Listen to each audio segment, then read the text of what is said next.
forward to this opportunity for member states to advance concrete measures for the implementation of a two-state solution. I thank you. Of Denmark for the statement, and now give the floor to the representative of France.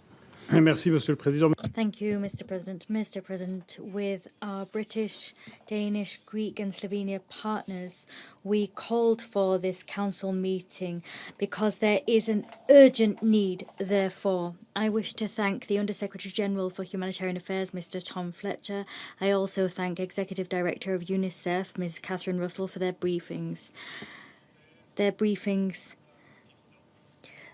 mean that comments are not enough. They're brutal in the detail they describe, and they push the Council to move from words to action. First of all, Israel must be reminded that it must respect international law and that it is bound by its obligations towards the Palestinian population, particularly the people in Gaza.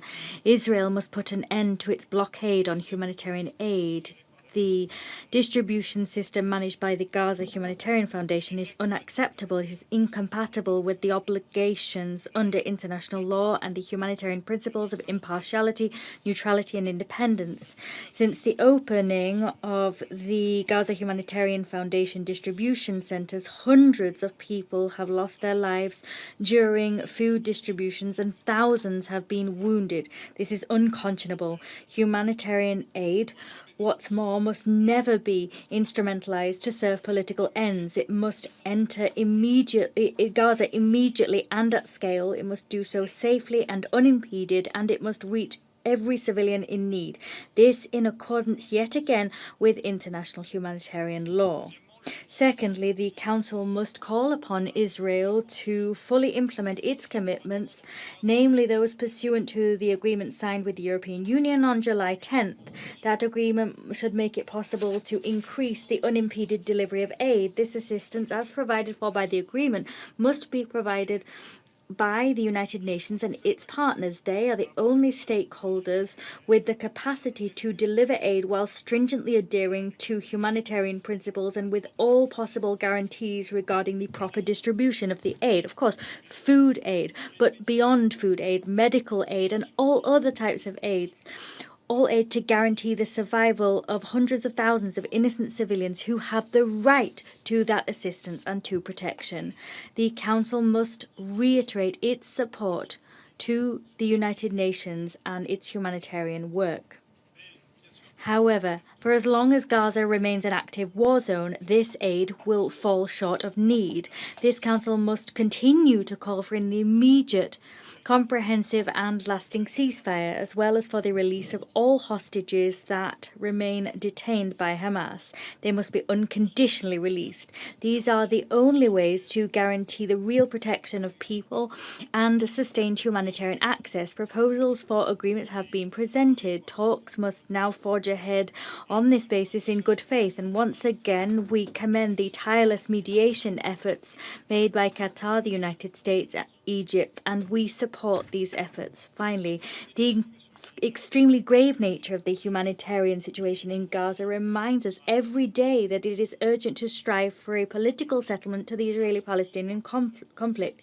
This is the only solution able to meet the legitimate aspirations of the Israeli and Palestinian people for peace and security. It is in this spirit that France and Saudi Arabia will, on the 29th and 30th in New York, co-chair the International Conference on the Implementation of the Two-State Solution held under the aegis of the GA.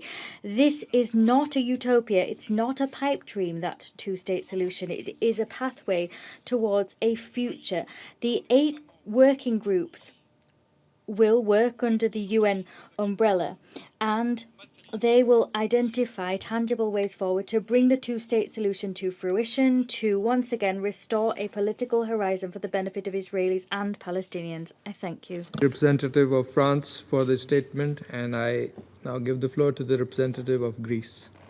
Thank you, Mr. President, and thank you for responding to the joint call of 5 member states, namely United Kingdom, Denmark, France, Slovenia, and my own country, Greece, for an urgent briefing of the humanitarian situation in Gaza.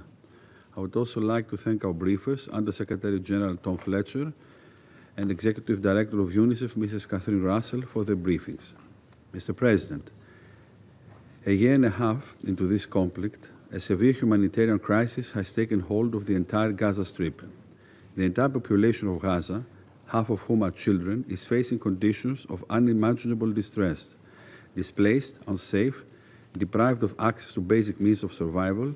They struggle every day to make it to the next. We continue to urge Israel to allow and facilitate the safe, unconditional, massive and unhindered delivery of humanitarian aid at scale and to restore full access to electricity and water. The population in need must be given safe access to humanitarian aid and care, while the safety and security of humanitarian workers must be respected.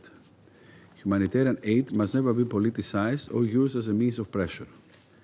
We repeat our position that any humanitarian plan must adhere to the core principles of international humanitarian law, cover all parts of Gaza, and support the existing humanitarian operation within the Strip. It is clear that Israeli GHF plan falls short of that and has led to increased fatalities. There is, however, a glimmer of hope. We welcome the agreement reached between Israel and the European Union on scaling up humanitarian aid to the people in Gaza. We expect